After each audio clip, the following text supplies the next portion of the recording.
Salam alaikum, chers maîtres, je vous salue, je vous dis si vous vous portez bien. Moi, alhamdulillah, je me porte très bien. Aujourd'hui, on va essayer de parler ce qui est de la géomancie, mais on va essayer d'aborder ou bien de scinder cette vidéo en deux. Préliminairement, on va parler ce qui est de cette initiation. Et initiation ne veut pas dire aussi que vous allez venir et qu'on vous initie, non. Initiation, ça veut dire tout simplement ou bien facilement, de manière très commode, c'est-à-dire les bases.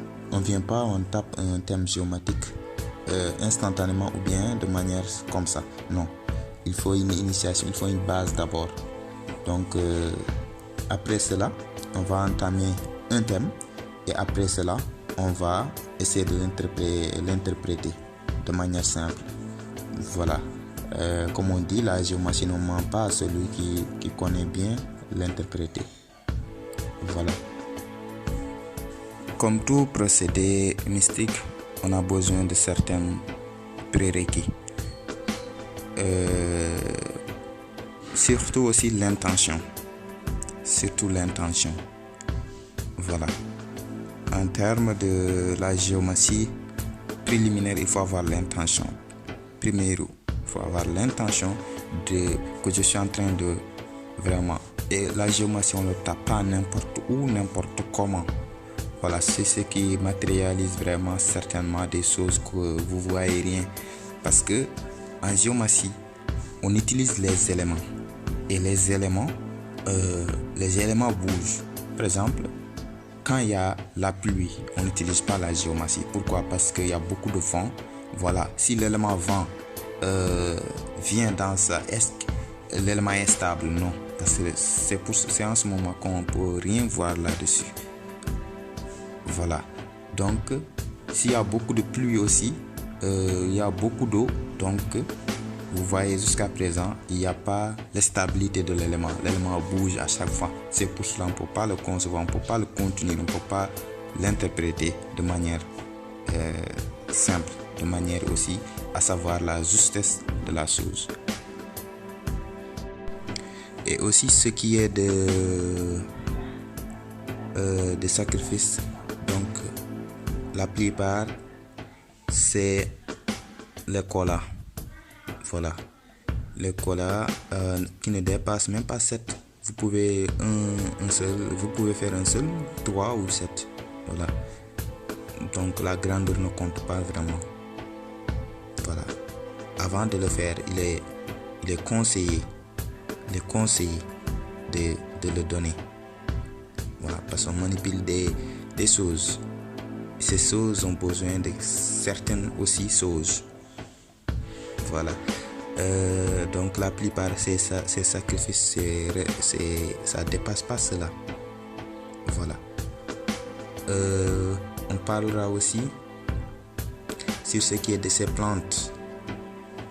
Voilà.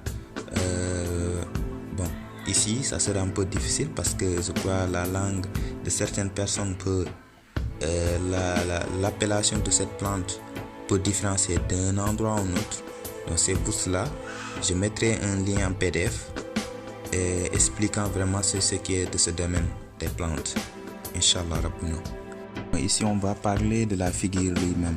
Donc une figure c'est tout simplement un ensemble, ou bien un élément de la géomancie.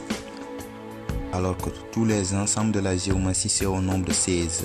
Voilà, donc c'est en ce moment qu'on parlera de figure ou bien d'une maison.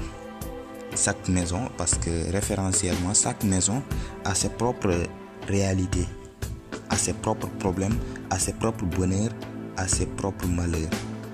Donc tout ça figure, donc tout ça on appelle une figure, bien une maison. Et nous savons dans notre maison, il y a une porte, il y a une sortie, il y a au milieu. Donc c'est ça qu'on parle vraiment d'une figure, bien d'une maison. Voilà. Ici, on va essayer de matérialiser par compartiment. Voilà, ça c'est le compartiment 1. Donc cette figure c'est 1 qu'on appelle Ibrahima ou bien Taliki. Voilà, ça c'est le compartiment 1, compartiment 2, compartiment 3 et compartiment 4. Donc, chaque compartiment matérialise un élément de la nature. Donc, c'est ça. Et aussi, un type